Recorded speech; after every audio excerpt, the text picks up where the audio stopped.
Thank you for waiting, friends. Go ahead.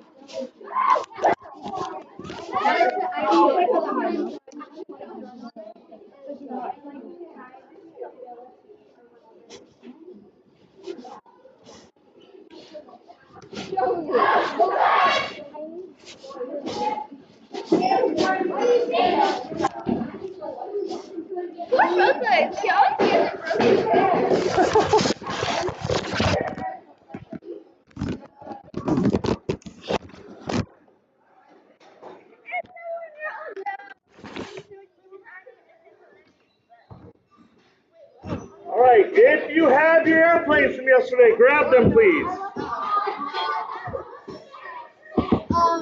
Unacceptable.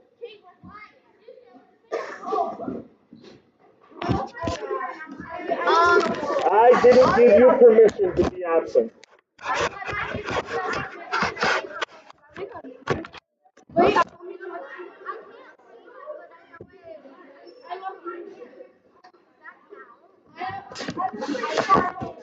It's okay. If you don't have it, we'll make another one. What? How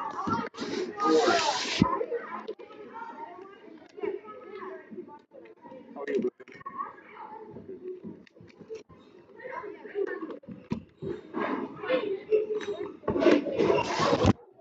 All right, everybody.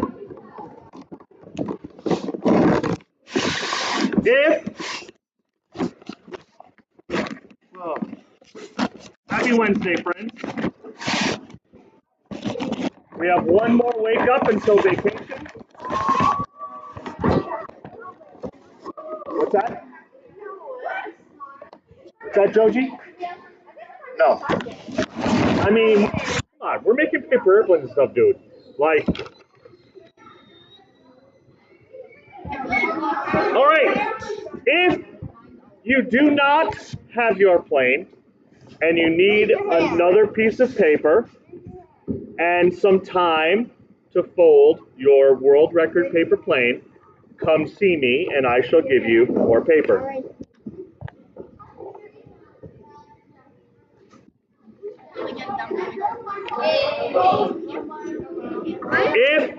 Friends, if you need reminder of how to fold the world record paper plane, ask your friends, see what you can do, ask me. Yes. If you have your paper plane from yesterday, you may throw it around, but you must make adjustments between throws. Your goal is to get it to fly as straight as possible. Anyone else need paper? You need a tutorial. Again? Huh? The terrarium. Isn't it? What is it? It's a terrarium. What's that? It's like a little garden in a jar. All right. If you need the step-by-step, come on over. I will fold it right here with step-by-step instructions.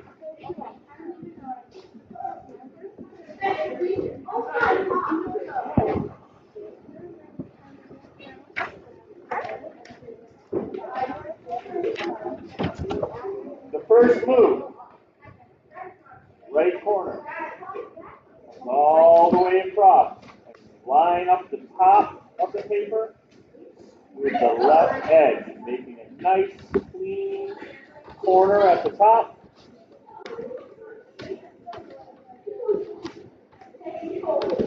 Sure, is that how you started? Okay.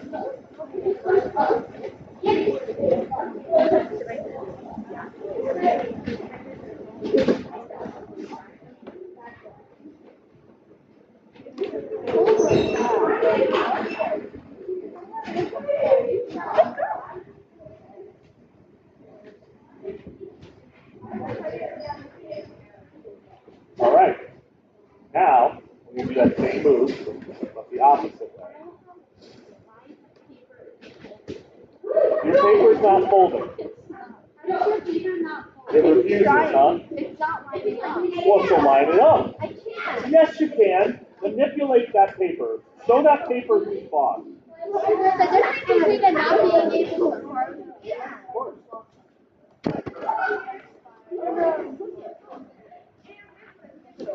I don't want it. Oh my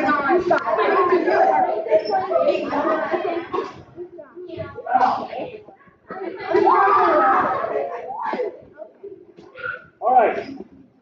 So now when you open it up, my friends, you should have a nice X.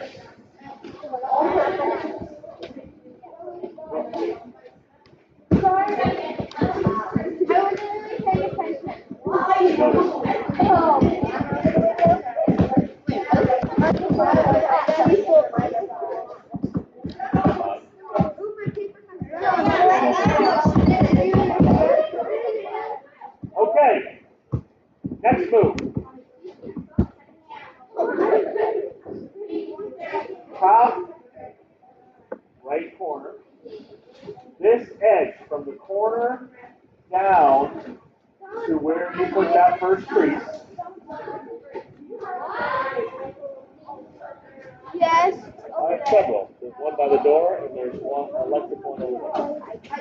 Okay. Nope. So listen, you're going to take this edge from the corner down to the crease. And you're going to bring it over. Your target is this crease on the edge that you already made.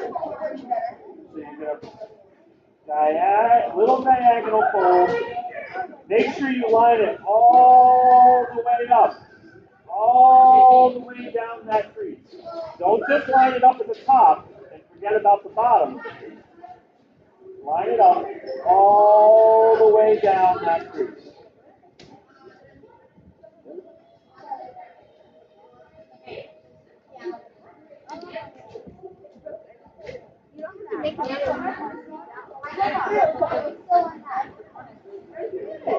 So you're going to take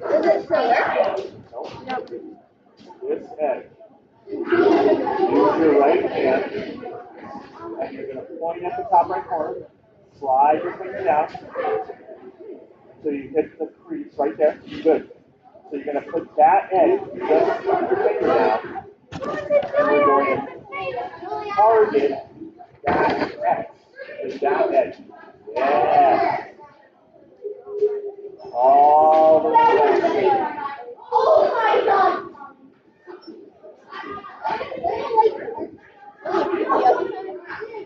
All right, now we're going to keep that closed.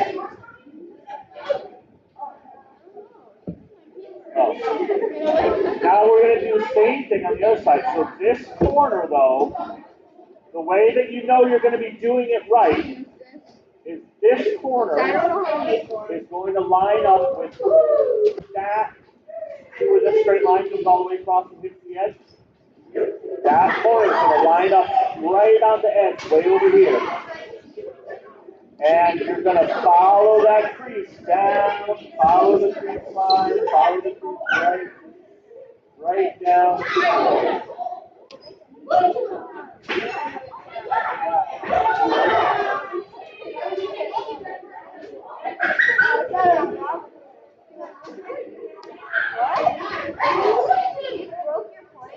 No. All right, now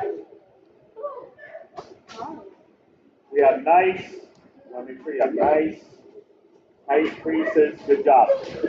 Okay, we are now going to fold the top down like this for us. We're gonna start to kind of roll it, and as you're rolling it, you're gonna start to see on the back side some creases appear from the back side of the X. You want those creases, so I have these creases right here, to line up. Everybody look at me. You want these creases to line up with this edge. Look, these creases to line up with this edge.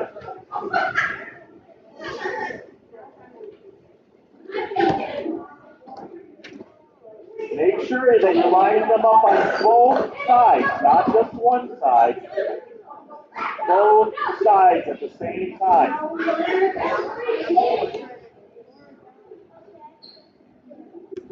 So now your paper should look like this.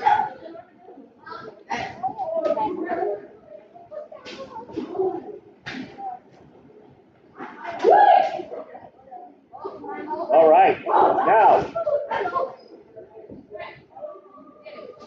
if you look, you now have two full crease lines from the center of the paper that go out. So they come like this, all the way out on both sides. All the way out on both sides. See that? You're going to fold in right on those pieces that are already there.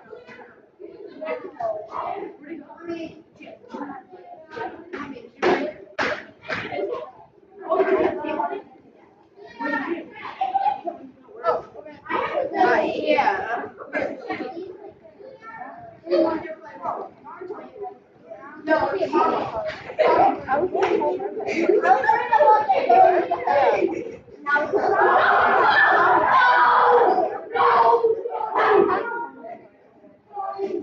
So Frank,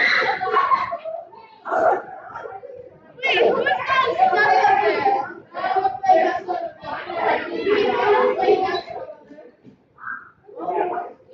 a nice symmetrical plane, friends. These two little points right here should meet up. I'll just make another one. Very close. Okay.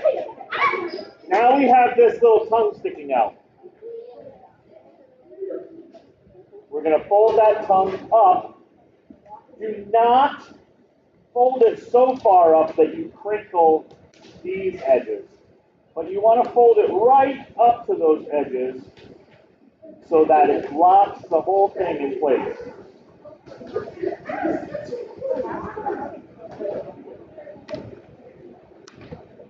And again, you really want nice, clean, crisp fold. Okay, now you're going to take your paper airplane and we're going to fold it in half away from you so that that locked tongue is now going to be on the outside of the plane. You really want to try and make sure that the back corners of your plane line up before you make that crease at the bottom. So line up the back corners, make a nice tight nose, and then crease out the bottom of the plane. Crease out that bottom corner. There you go.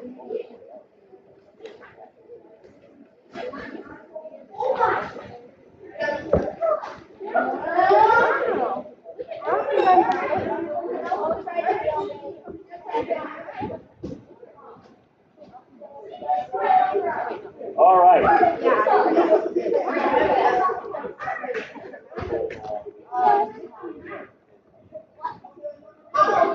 All right, now, friends, put your airplane in front of you like this. So, yeah, that's fine. Yep. So that the nose of your plane faces to your left hand. You're gonna, I want you to take your finger and put it on the nose of the plane. Now, follow this edge up the front of the plane. That is the leading edge, it's called. Leading edge, because that's the edge that leads into the wind as it's flying. The leading edge of the plane, you are going to bring that down all the way to the bottom edge of the plane. But then we're going to go even a little farther.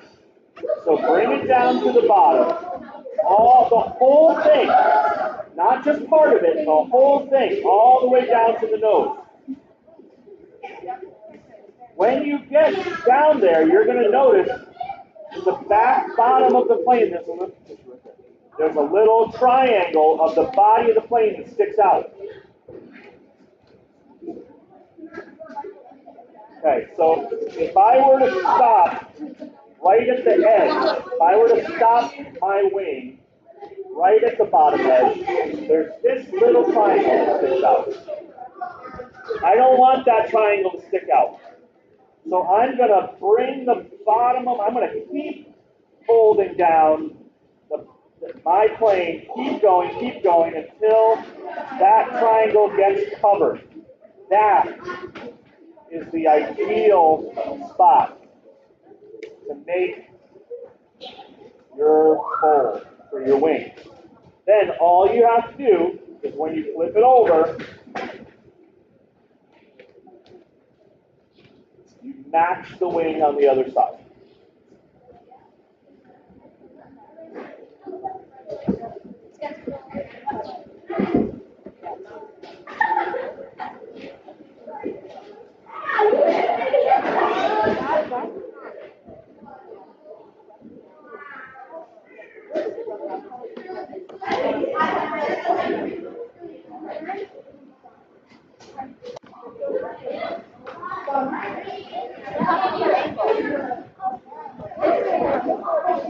Yep, please write your name on your plane so you don't lose them.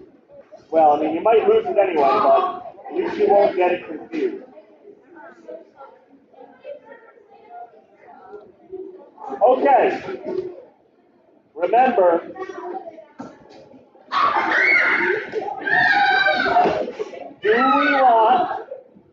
do we want negative or positive dihedral angle? Positive. And what does that show me what that looks like?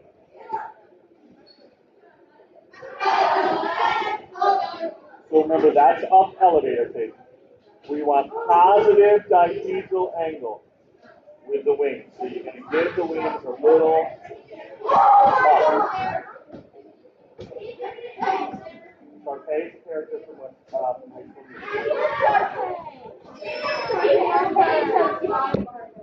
school. Yes. Stand on what?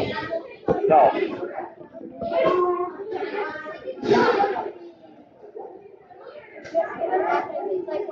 All right, everybody.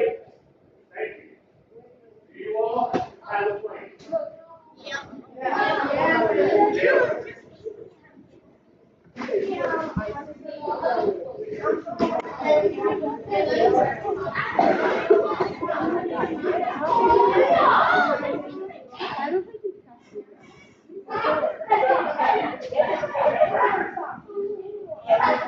If you have a plane, in 2 minutes, right at 9 o'clock, you can do some testing, things like that. In 2 minutes, we're going to pop outside to fly our planes around. Now listen.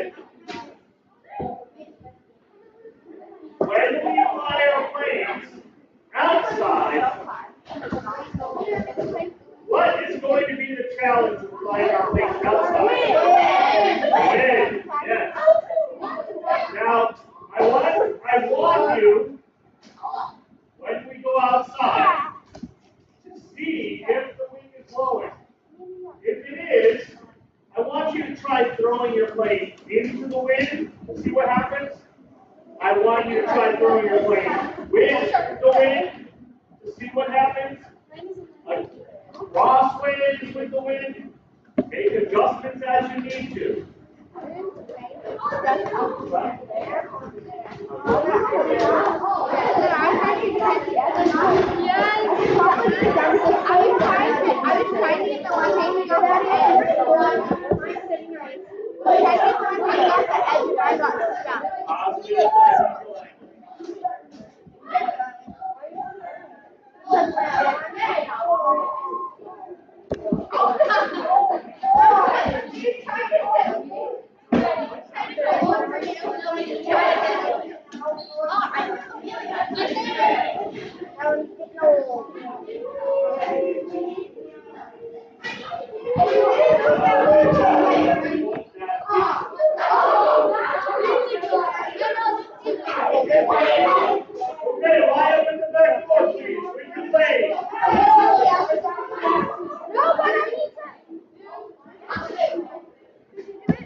Come on, friends, let's line up, please.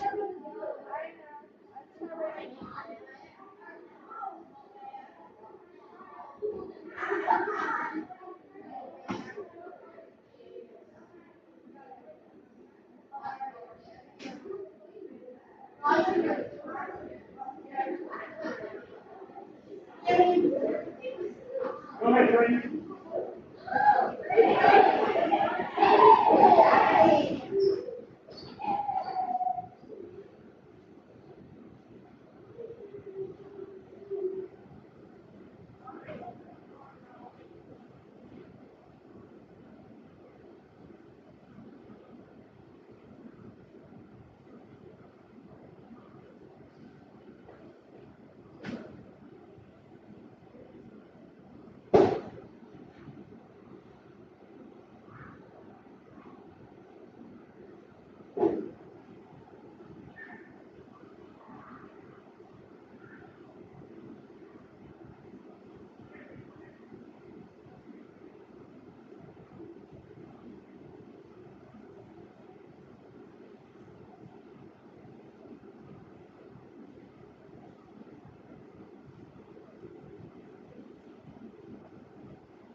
Okay. All right, everybody. Listen. That is impressive. I saw some really good flights up there. This plane right here is probably one of the best. I mean, we do know it broke the world record, right? But other than that, you probably won't find a plane with a better combination of gliding and dart type techniques. It's a really good combo. So the lift that gets under these wings really can help keep it up in the air. Now, what I found was super cool is a lot of you were making so many adjustments that like all of a sudden like, oh, mine flips, mine doesn't flip. And then here it is. Oh, because you had so much up elevator, right? It was just like kicking the plane right up and around. And you take it out, and that flip disappears. All about making adjustments. At first, my plane, when I would throw it, I would get this. It wouldn't lift at all. And so I had to think, what can I do to help it get this effect instead of this effect? And so I noticed that the back of my plane was down a little bit. So I just kind of like a little up elevator, and then I adjusted the dihedral angle on my plane to give me a little bit more lift by bringing it up to a more positive angle. And then when I threw it, it went like this and then died. And I was like, oh man, too much. So I backed off. You got to find that happy medium. Now, here's the question. when we start to get a little tricky. What if every time I throw my plane, it goes like this?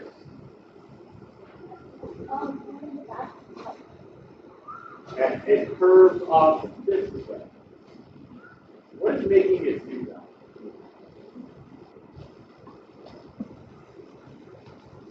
I think it might be making it do that.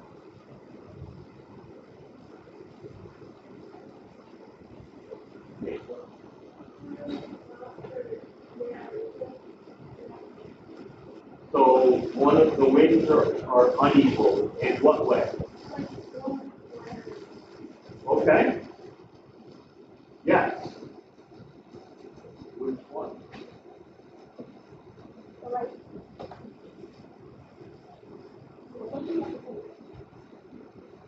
So that's really good question. When you talk about right wing and left wing, it's always you're talking about it from the rear of the plane. So this is the right wing, this is the left wing. So if my plane is curving off to the right like this, what's going on with the shape of my wing? Go ahead. So the left one is down more, and the right one is up more. Why do you say that?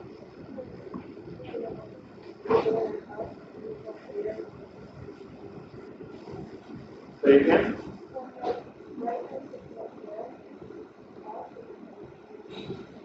Good job. If I'm turning to the right, it means that I have more up elevator on the right wing than I do on the left. And you can imagine, if you can visualize, let's picture that the air that's blowing over the plane is pink, okay? It's like pink smoke. If I have all this up elevator here on the right wing, here comes the pink smoke, and over here, what is the smoke doing? What is that pink smoke doing? Go ahead. It's just coming right over the wing, right? What's the pink smoke doing on this side? It's kicking this going up here, right? So what happens so I've got pink smoke, and right here it's going, and right here it's going. So what's happening over on this wing? What's happening to the actual plane?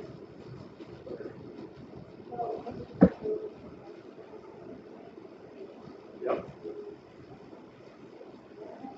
So what does it do? Pushes it down, right? So as I'm going through the air, if I push down on this side, look what happens to the nose. And it's going to keep going in that direction, right? So when I push down, curving off to the right. So if you've got a plane that keeps curving one way or the other, you know probably, especially if you're inside with no wind, you know that you probably have more up elevator on the side that it's curving to than the other. So there are two ways that you can adjust your wings to keep that from happening. What can you do? If I have too much up elevator over here, then if I have more here than here, what can I do? There are two things that I can do. Go ahead. Add more up elevator to the other side. So that what? So that it's even to the right side. Good job. Yep. Or what else can I do? Yeah.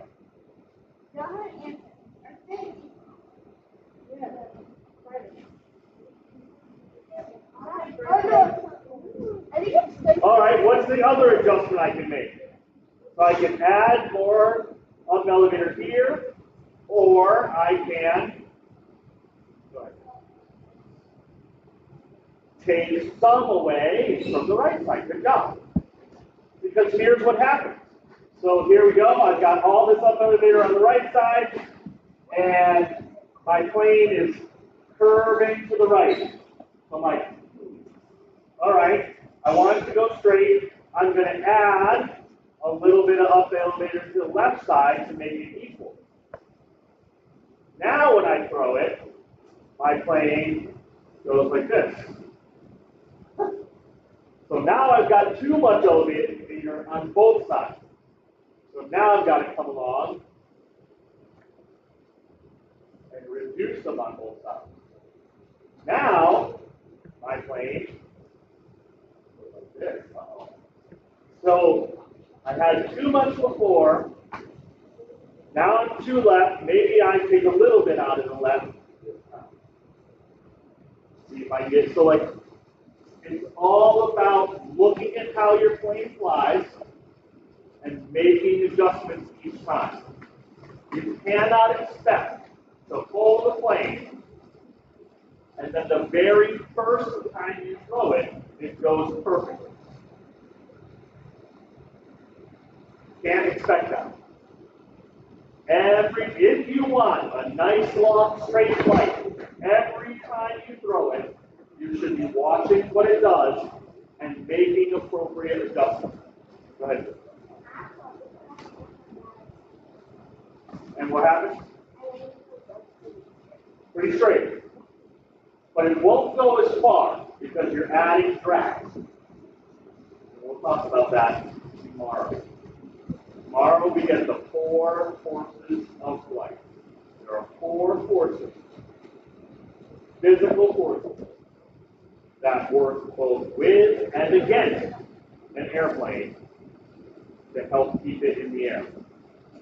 And if it wasn't for all 4 of those forces, we would not be able to fly at all. Anybody going on vacation over April break? Anybody going on a plane over April break?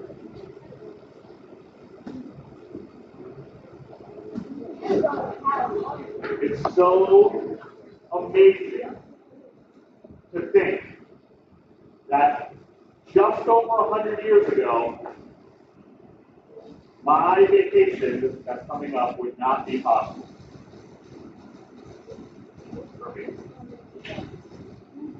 Well, yeah, I'm not driving to an island off the coast of Mexico. Okay? It would take me so long to drive there and drive back that would be my whole vacation. I might as well not go. Okay? So like my vacation personally would not be possible without the ability to fly. Which is like, and to think that 100 years ago, we really didn't have that ability. Only 100 years. It's crazy. Crazy, crazy, crazy town. All right, friends. Yep. Please either recycle your planes or put them in your bag. At this point, I'd probably recycle them so you can start over tomorrow. Yep. Yep. Yep, it happens. Let's get all the planes picked up, please, whether they're yours or not. Let's pick them all up and recycle them, please, from the table, from the floor, from anywhere you find them. Thank you.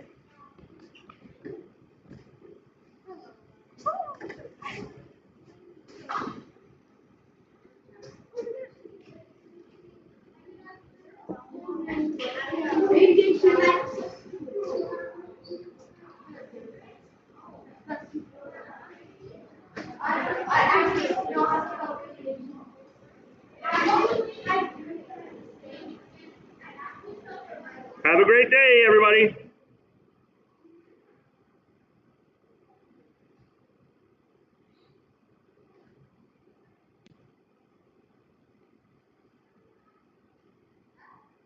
Ah.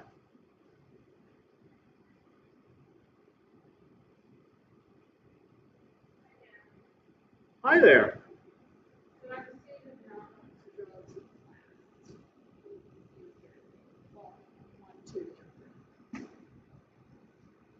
Oh, so it's not just me. It's not just you. I was going to say, all right. It's not just you. Oh, I was going to be like, oh man, I thought I was making strides.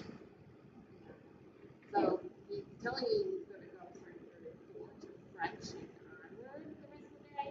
I don't know. I don't know what's different from today. Like moving the hallway, but like it hurt. Like I feel super angry or Do you know like what the challenges are? I don't know. I am thinking that he is having a difficult relationship with mom, and the teachers are giving her feedback in terms of him sleeping or not engaging. And so I know Katrina communicated yesterday, and I'm sure mom was like, you have to do this, you have to do this, you have to do this. And he's almost being defiant. I feel like that back to It makes her. him do the opposite. Yeah, and you know, She's in New York. working. And so a couple older siblings. That he stays with. How old is he talking to you? In his 20s. I think the oldest one, she is a little one in center for that memorial.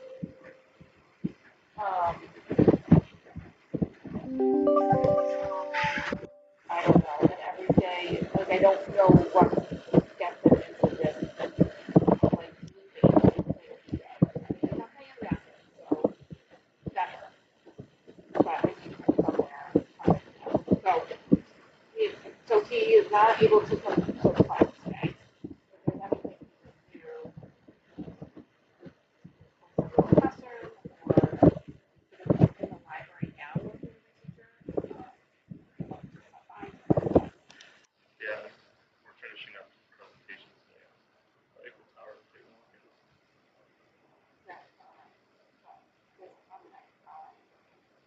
Well, so it's a slideshow. And he was part of a group and started to work on a slide. But yesterday he just had it set down. Kind of, no matter what I asked him. So I said, "Are you seeing that? She's like, what's going on?" He's not quite talking yet, but he's been coming to class on time, which is the start. So like baby steps. yeah. So I don't want to push it, but at the same time, love to find out like what drives this kid. So anything that motivates him. Yeah, I gotta find something. Sports doesn't really seem to care. Like he doesn't seem to care about anything that I can find yet. Like I need one carrot. Yeah, likewise. Okay. You got it.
Carl, how are you?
but the passion kept wanting you.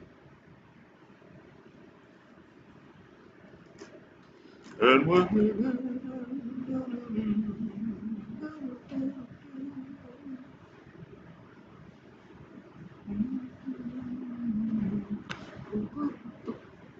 bro, 1 minute to go as the lights go down low. I'll be holding the speaker knobs, missing you so. Oh, can't believe it.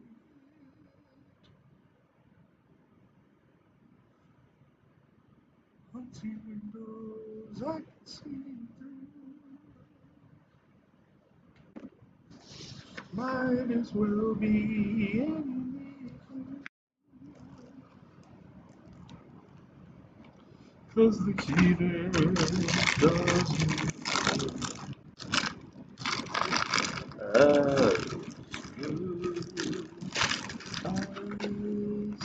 you. Baby, come back.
Forgot stuff you already know that the faculty meeting yesterday.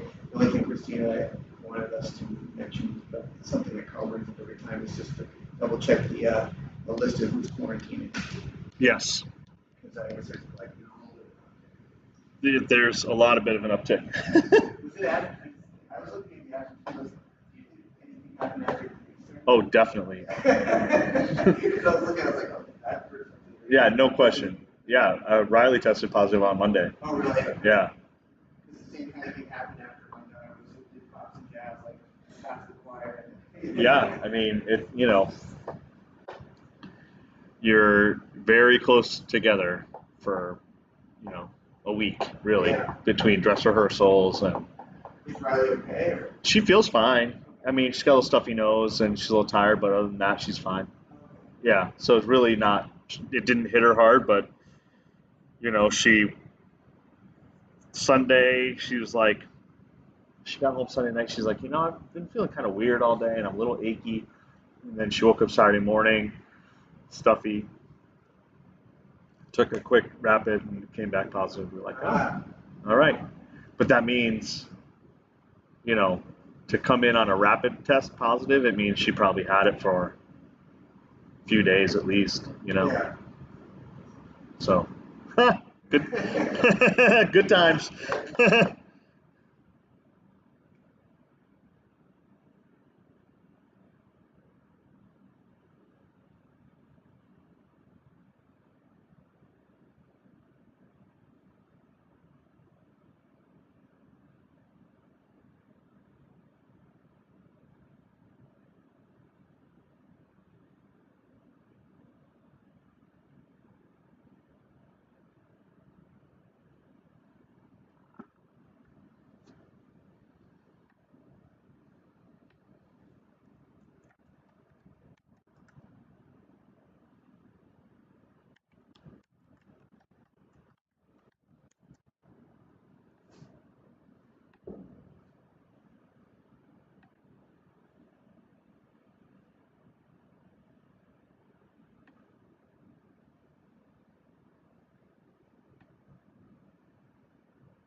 Yo.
Hey, everybody. You two are currently everybody.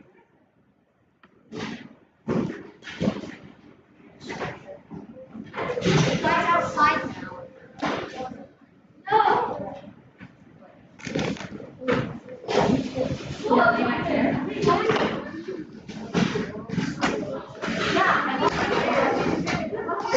Everybody? Are we going outside today? No, Just open to make it fresh. just feels nice. But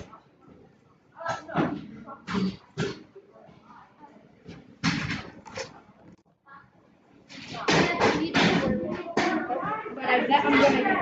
I'll get it, Pastor. I'm gonna get it.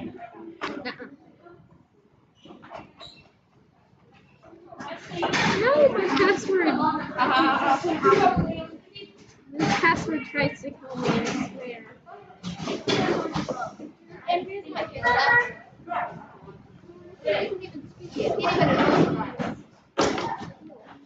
Jesse, what's up, dude? Sorry, get this out of your way for you.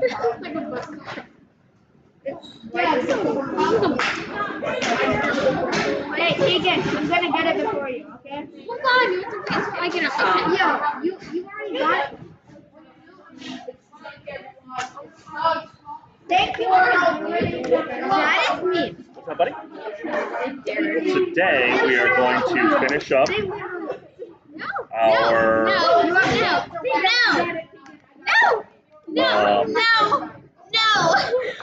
Elena! No! presentations, No! I know. We don't do that. and then we might start our next little project. Fastest way to power up the Chromebook is just.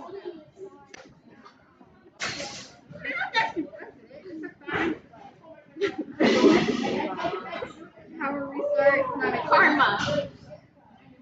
My Chromebook was already off. It shut itself off. I still have power restart. You didn't tell me it though, and I don't know what it is, so. I hit backspace. Guess what? You didn't tell me what it is, and I don't know what it is. So no, I don't know. Chunk. No! It's chunk! It's chunk! No.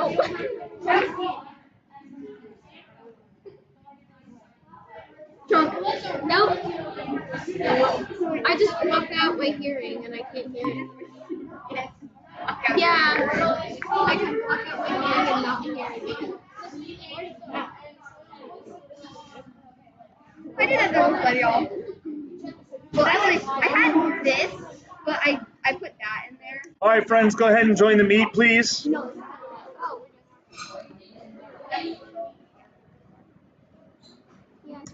We still have a couple. We still. Looks like it's all on you, Aurora. What?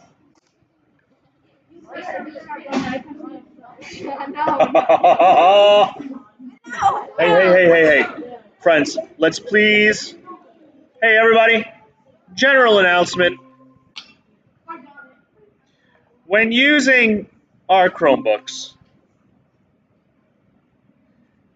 it is best practice to keep your hands only on your Chromebook. Please do not touch other people's Chromebooks. Please do not attempt to shut down other people's Chromebooks or close tabs or close windows or restart or any of those other mostly irritating things that children tend to want to do to each other.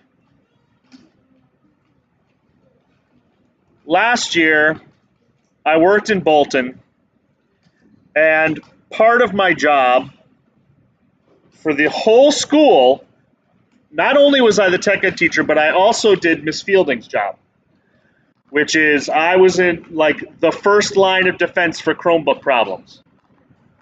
Okay, I was like the Chromebook manager. I got to go, and I worked at a school pre-K through 8. So I dealt with elementary school and middle school students.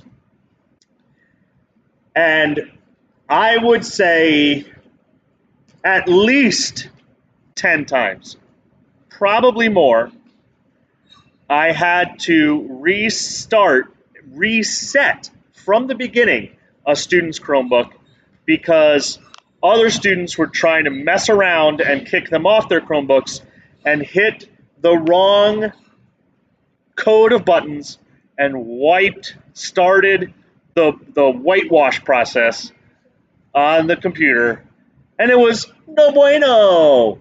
So, my friends, don't do it. Why would you want to make someone else's life harder than it already is?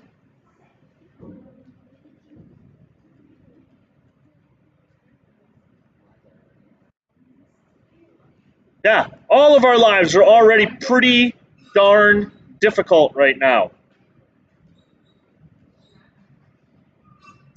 Do not make someone else's life harder. Yes. Why, you cold? Really? Oh.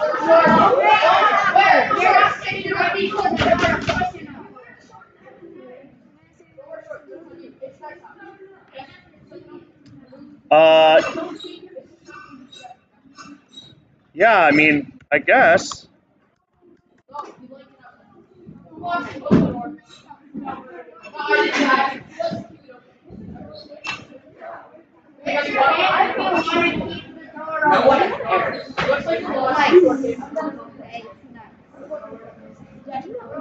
did. I just put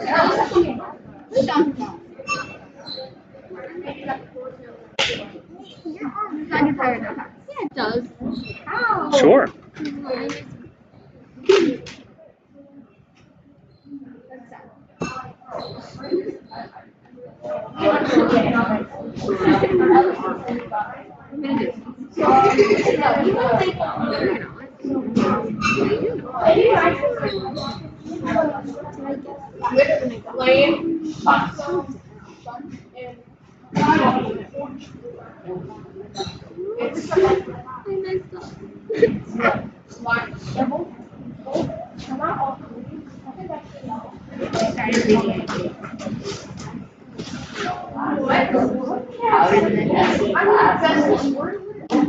Is everyone on the meet? All right. So let's see.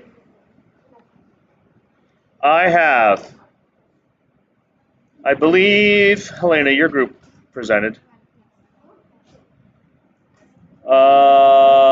Hunter's group needs to go. Aurora's group needs to go.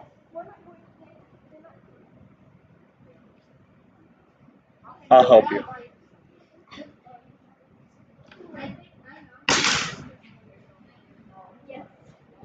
It looks like I have Andrea, Jamajesty, and Aurora's presentation up first. I will help you. We'll alternate slides, okay?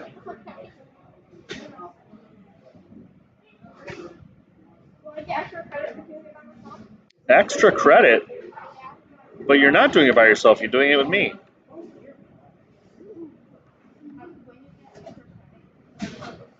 All right, here we go, friends.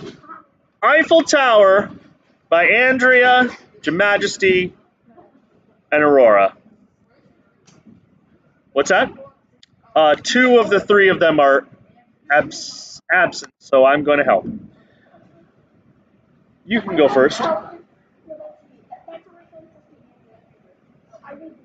Okay. The Eiffel Tower, my friends, excuse me, is made of puddle iron. Puddle iron is iron that has some carbon removed from it, so it is less likely to rust. You will get surface rust with puddled iron, but it is less likely to penetrate into the actual iron itself. and that is A-OK. Once the rust starts penetrating into the iron or steel, it starts making holes through it. But puddled iron, because the carbon has been removed, some of the carbon has been removed, the rust is unable to pass through those carbon molecules and penetrate into the iron itself. Nice. Next.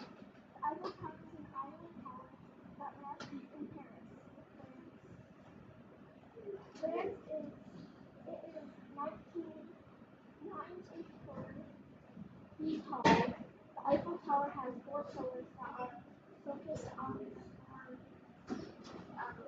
Cardinal. Quiet, please.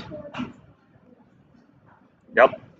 So, friends, in order to make sure that they were setting out the corners correctly, they used a compass, and they figured out that this is a great picture actually, that very center beam of the pillar is directly in line with one of the 4 cardinal directions. Now the cardinal direction is just a fancy way of saying north, south, east, or west.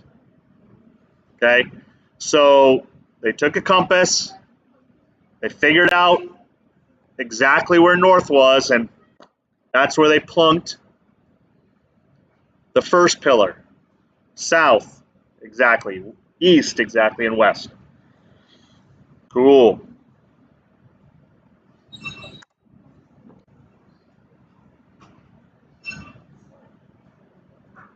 The Eiffel Tower, I forgot it was my turn. The Eiffel Tower has a 4-sided pyramid shape from a general point of view, meaning generally it makes a pyramid, okay? Each side is slightly concavely curved. What does concave mean?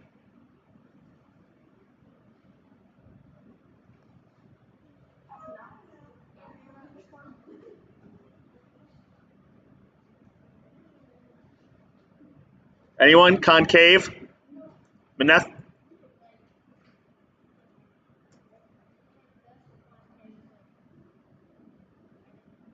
Okay. So, how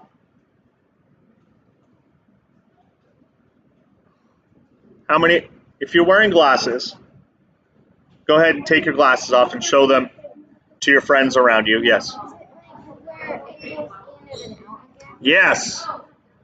So, friends, a concave curve, I always remember because it's the word cave, and caves go in. So if something is concave, it means that it starts like this, it curves in and kind of comes back out. And that's basically the direction of those pillars and the sides of the Eiffel Tower. So they're concave. They go in. Now, if you look at the glasses from the other way, it bubbles out, and any sort of curve that curves out is called convex. So you have concave, curves in, cave is in, convex is out. If you can remember that concave is in, clearly the other one is out. So convex is out.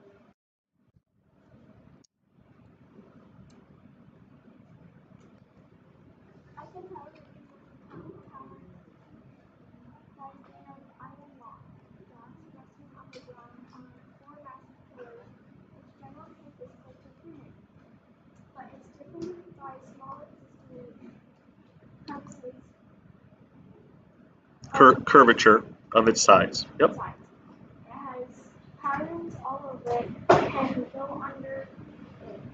The construction work began in January 1887 and was finished on March 31st, 1889. Good job. So it took just over 2 years to build. Whoops, wrong way. Is that the last one? Great. So, friends, take a look at some of the patterns you see in these two pictures. What do you notice a lot of when it comes to the pattern? Go ahead. Crisscross. What do you mean by that? So what shape does that make? An X. Dun, dun, dun. And if you put an X in the middle of a square, what shapes are you making? Yes. Triangles. Dun, dun, dun. My friends, in engineering, there is only one shape that people use that can be as strong structurally as a triangle. There's only one other shape, not a square. Yes? A triangle. Triangle is one of two shapes that engineers use to build things that are very strong structurally. What'd you say? Almost a circle. What else do we call a semicircle? An arch. Yes, Liam. What's up? Teamwork. Teamwork makes the dream work, everybody. And look, right here in this picture, what do you see? An arch. Yes, my friends. The two strongest shapes from a structural point of view are triangles and arches. You will see as we continue through the class this year, we're going to start, eventually, we're going to be looking at bridges and things. Guys, I mean, when you look at bridges, there are arches and triangles everywhere. Everywhere, everywhere, everywhere. All over the bridge. Right side up arches, upside down arches. Triangles this way, triangles that way. Right triangles. Isosceles triangles. Triangles with acute angles, triangles with obtuse angles. Everywhere, everywhere, everywhere.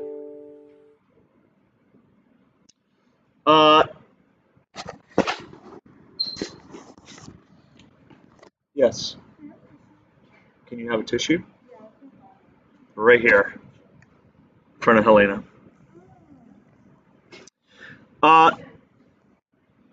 Think about this. If I have a square, okay, and it's just four sides, imagine that there's another side on top of this, right here. This square can easily start to lean this way. And what happens when it leans this way? Yeah. It becomes a diamond. Good. Now, imagine the distance between the top of my finger and the inside of my thumb here. Imagine that distance. What happens to that distance when it starts to lean this way? This distance, does it get shorter or longer? This way gets longer and this way gets shorter, right? Now, imagine. Can I see a pencil?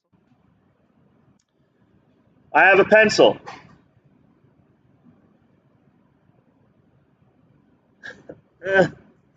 Between, you'll have to, it's diagonal, right? That works. Now, Because this length can't change. This pencil length, it's a set length. I can't stretch it. I can't, you're right, I can't compress it. Can I change the length of the diagonal of this square if there's something in there already? I can't. Because it has set these 2 points an exact distance apart, and that cannot change.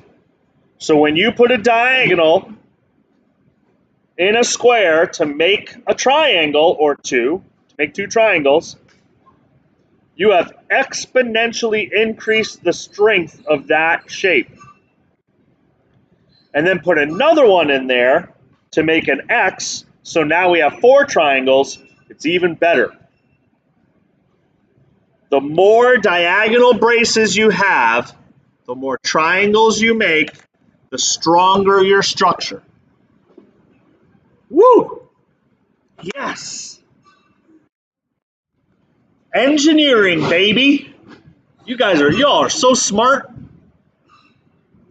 I love it. I love it, I love it, I love it.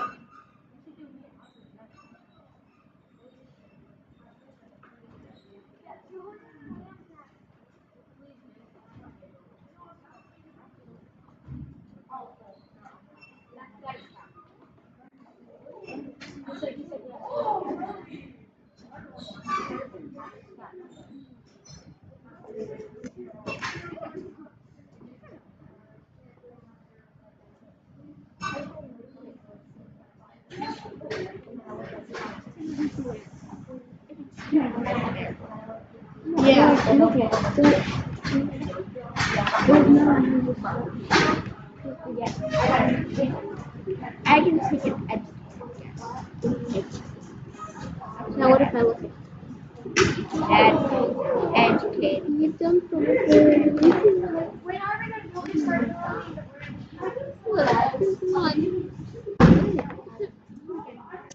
We have a while before we start that. All right.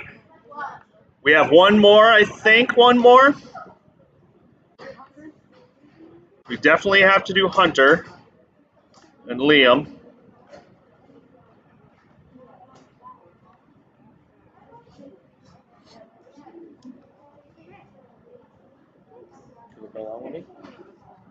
Huh? Peter died? Right, because you were playing chess instead of doing what you were supposed to be doing. I see a little smirk on your face. I think I don't know what you're doing over here. Mr. Jesse. All right, let's see. Here we go.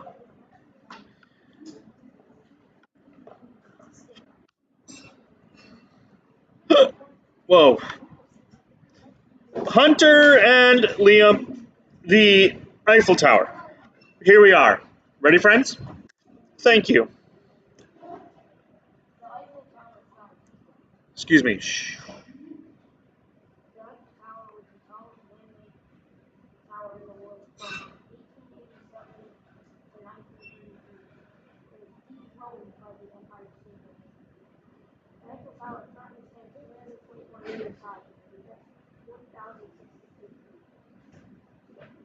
Y'all, 46 years. I am just turned 47, so I'm 46 years old. The Eiffel Tower was the tallest structure, man-made structure in the world for as long as I've been alive. And I'm old for that many years. So when the Eiffel Tower was built, it opened in 1889, the largest man-made structure in the whole world for almost 50 years. That is how advanced and far ahead of its time with engineering it was. When it was built, y'all, I mean, it was a modern marvel. people were astounded that something could be built that tall and still stand. Yep. Yep, yep. Nice. Shh. Please stop chatting.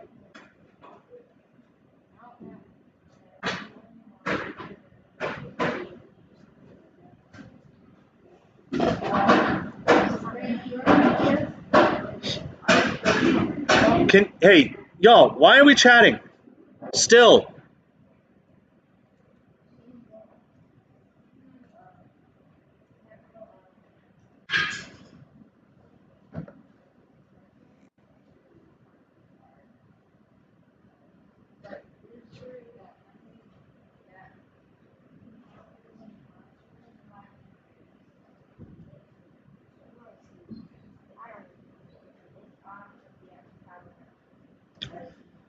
Yeah.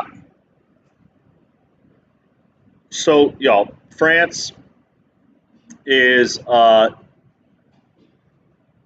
everyone knows the Eiffel Tower, right? I mean, is there anyone in here who had never seen a picture of the Eiffel Tower before this class? Right. Is there anyone in here who would not have been able to say that the Eiffel Tower was in Paris?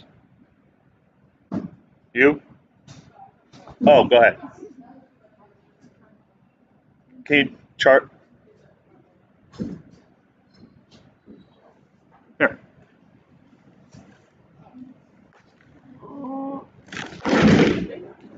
Yes.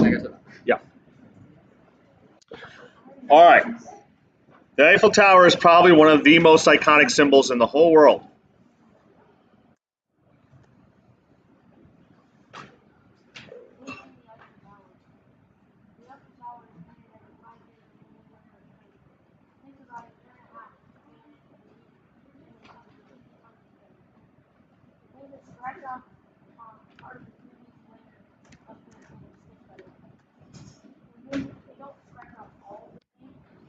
I'm not really sure why. Yeah.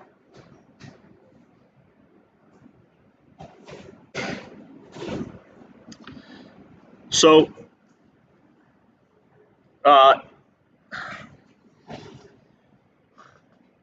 when you're painting something like metal, it's always best to take like some sandpaper and give it a quick sand and give it a rougher texture, kind of scratch it up a little bit, because the paint will stick better to it, because it'll get into those little grooves that you made, okay, and it kind of clings to that texture.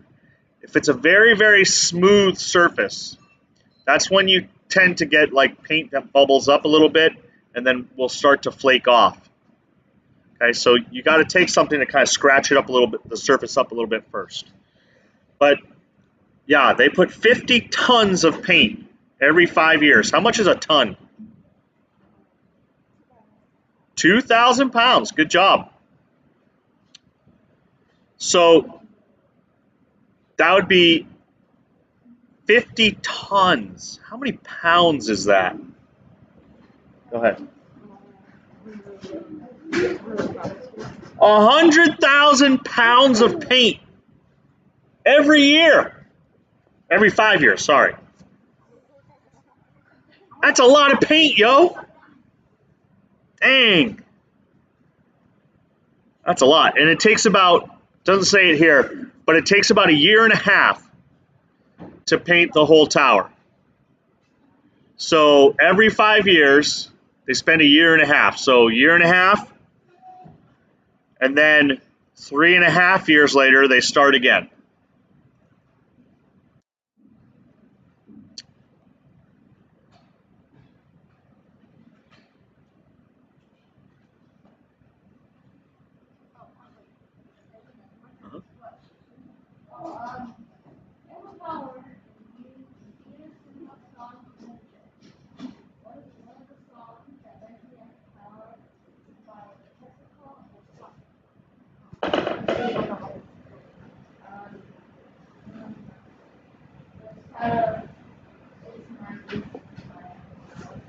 Yeah. So the Eiffel Tower is prominent in music, film, literature, theater. The Eiffel Tower makes an appearance in a lot of those things. That's it, huh? All right, good job. Let's see. Anyone else who's we did not see yet? You all didn't go yet? Great.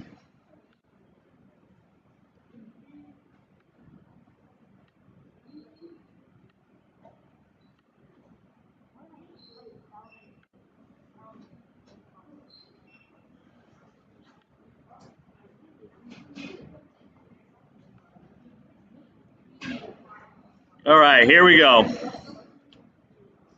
Loading. Una, Rev, Ray, and Vivi. Tourism. Cool. Here we go. Quiet, please, friends. Shh.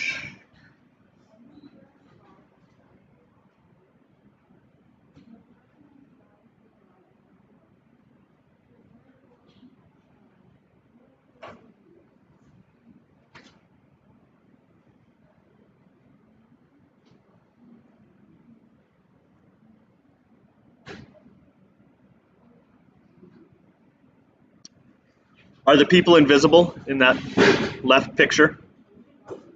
What's that? Yeah. Oh, did I skip one? Nope. Okay.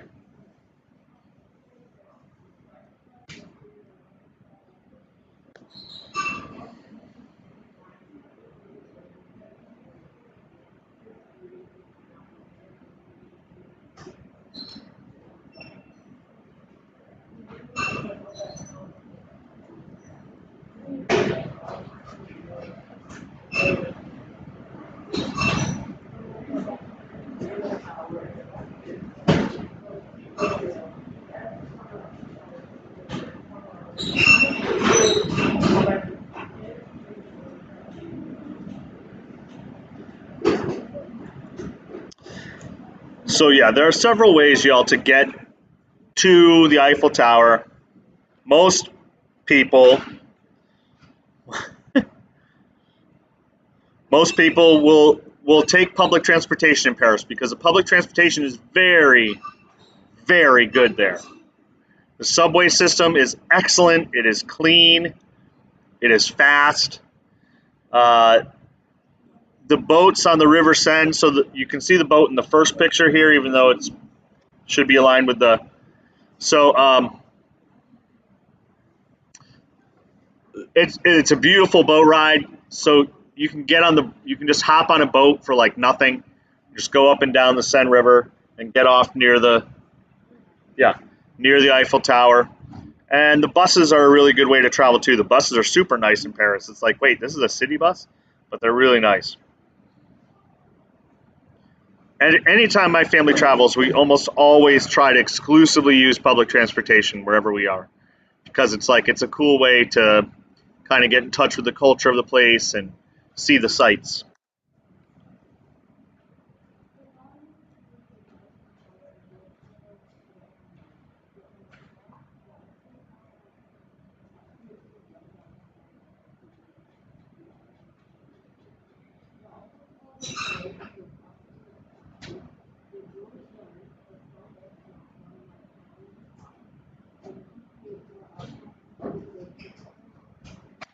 Yeah, so 3 major restaurants, the buffet. It's in France, y'all. A buffet is not what we think of here as a buffet. When we think buffet here in America, we think like 6,000 choices and you just go along and throw a bunch of stuff on your plate, right? A buffet there in Paris is more like just sort of like a fast food place where you can select a few items and take those and pay for it. Jules Verne. Jules Verne is a very famous author. He wrote the book Around the World in 80 Days. and the rest, there's a restaurant there named after him. And then there's Le 58 Tour Eiffel, Le 58, for those of you who take French.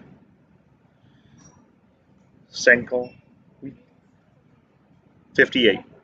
Yep. Which is a chic restaurant. Like, you have to be shirt and tie, maybe even a sport coat kind of thing. No t-shirts. You got a question? What's that? Got it. What does chic mean? That's right. In style, fashionable. Yep. Next.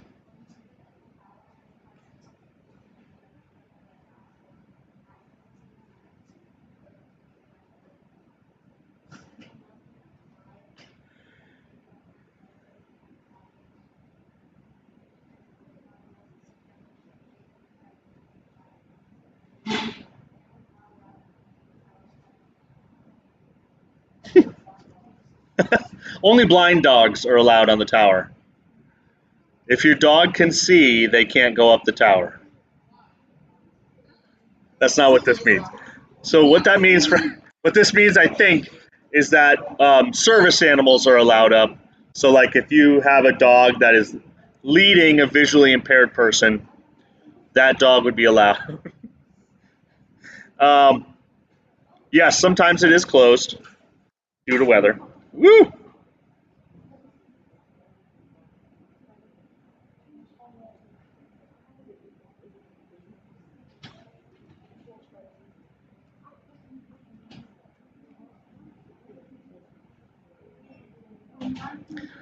Friends, I can't hear. Shh, stop chatting.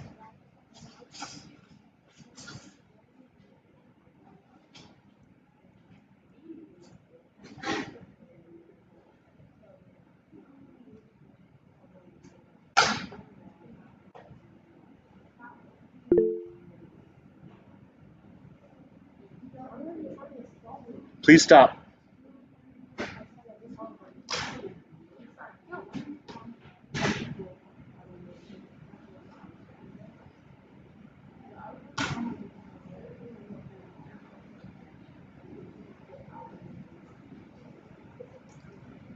Good. So, in just over 100 years, in 100 and about 15 years, they had had 200 million visitors to the Eiffel Tower.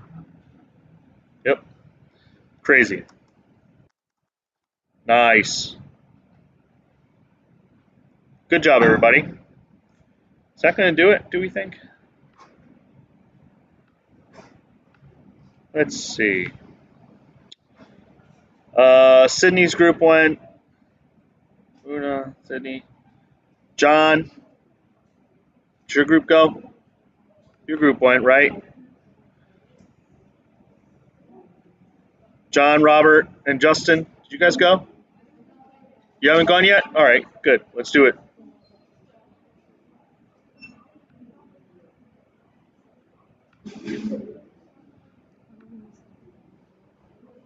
Ms. Where?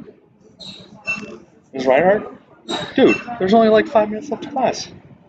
You can hang here with us. Check out this cool presentation. Yes, you can, Jesse. You got this.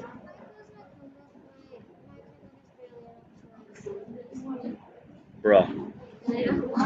Why don't you have a charger? You gotta charge that stuff up at home. Are you sure you can't stay? Why don't you try to stay? See what happens. You can do it. Jesse.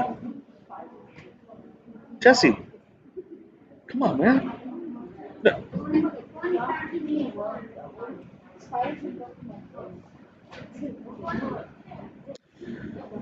Well, that was interesting. All right, let's see. Oh, I'm sharing already. Here we go. Quiet, please, friends.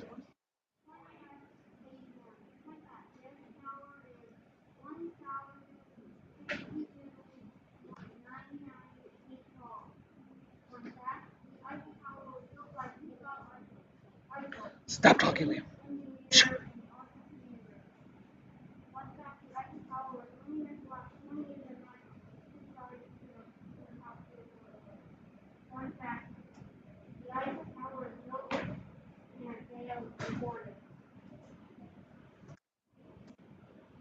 Wow.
Yeah, y'all think about this.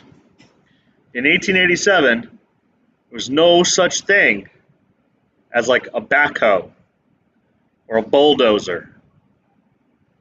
They literally had to dig out by hand to put the concrete foundations in for the pillars. Dig by hand. Took 5 months just to do that part. That's crazy.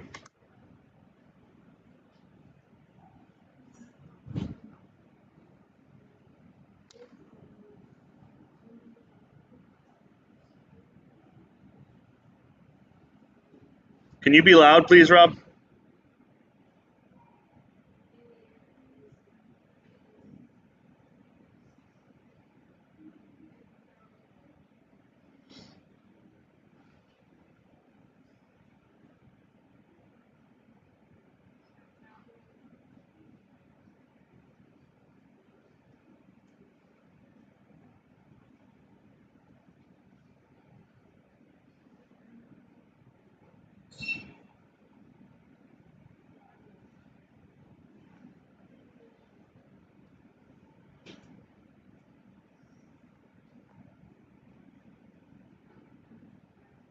Are you done? I couldn't hear you. Wasn't sure. When they decided to build this out of metal, they knew that they were going to need a lot of iron. So were having it shipped in by train, things like that. 2.5 million rivets. You all know what a rivet is? All right, when you put two pieces of metal together like this, and they both have a hole in them, it's kind of like screwing them together. But what you do is you heat up this metal pin. You heat it up so that it gets red hot.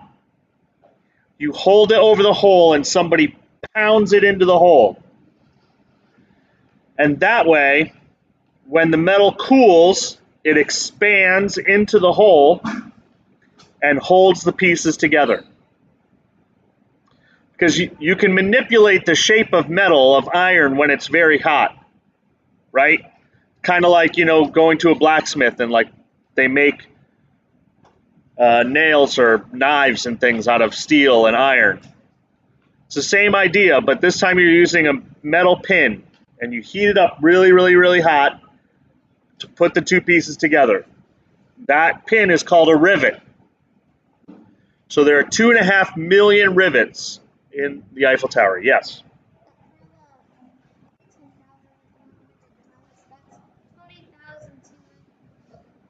20,200,000. That is a lot of pounds. Wow. Hey, y'all, we still have another minute. We're almost done.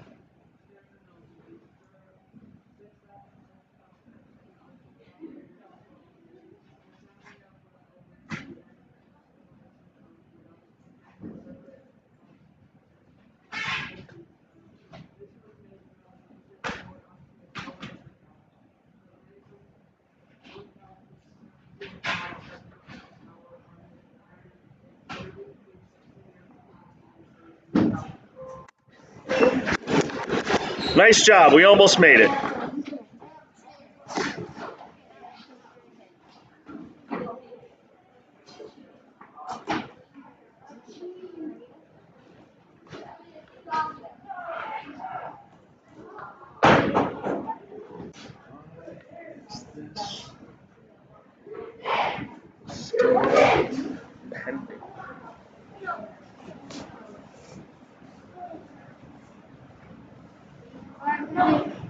See you later.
Real quick, you're looking to get rid of all these tables on the exterior.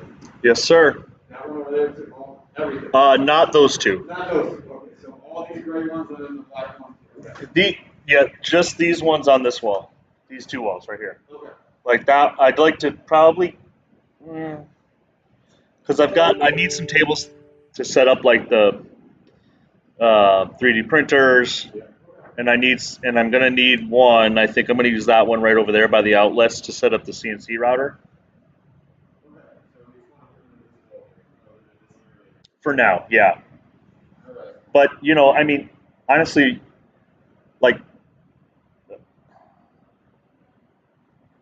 no rush. No, I know. I'm just trying to, in my head, I'm just trying to think where are they gonna go? Yep. And these are heavy. Yeah, no, these are. Worst. I think they came out of a science lab somewhere or something. Their science, if you look underneath, it says science, 1957.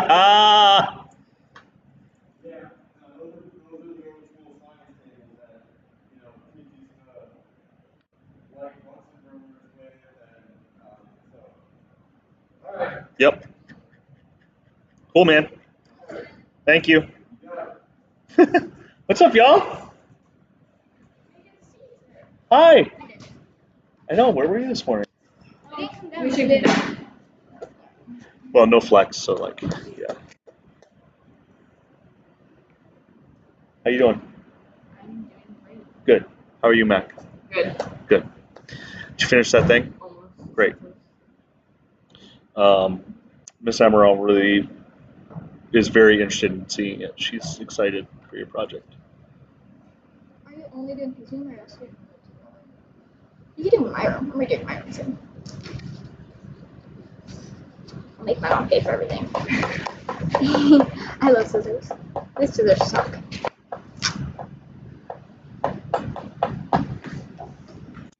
A Scarpy. So Briggs. Adrian is like, he's in our gym class and he like sniffs his nose. He like touches his nose and he like sniffs He goes- in and like he goes in our faces and it's so gross. Disgusting. He touched me. He touched me before too. Not that. It was gross. He is so disgusting. He just like comes and like he just like comes to your meat package and he just like and he walks like this. Yeah, he just like. Guys, you're bullying. How's your day been, Briggs? My day? Good day, bed. I'm gonna go feel outside. My day is not too shabby, TBH. Yeah. Feeling pretty good. Yep.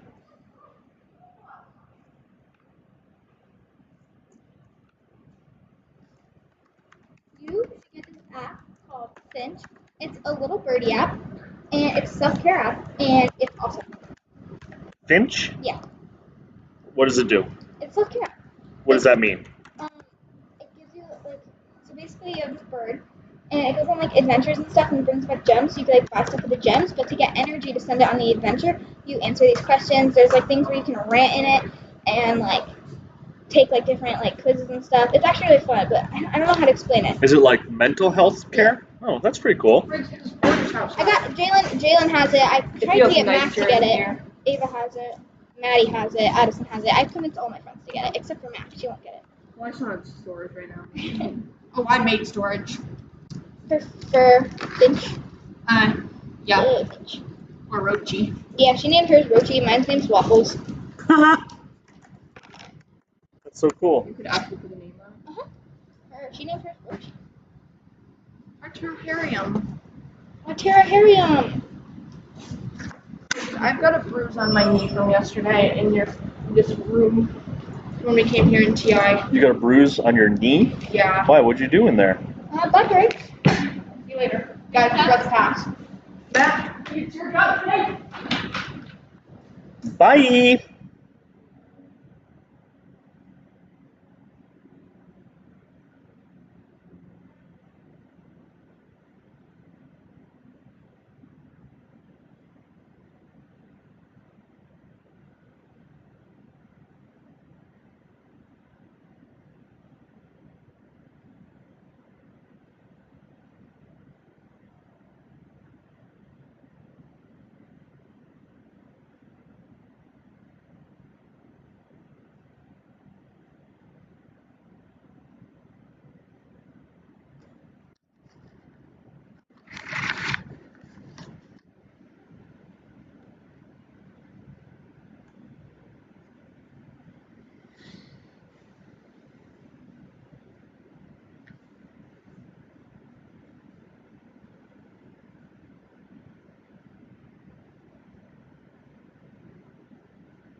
instructions.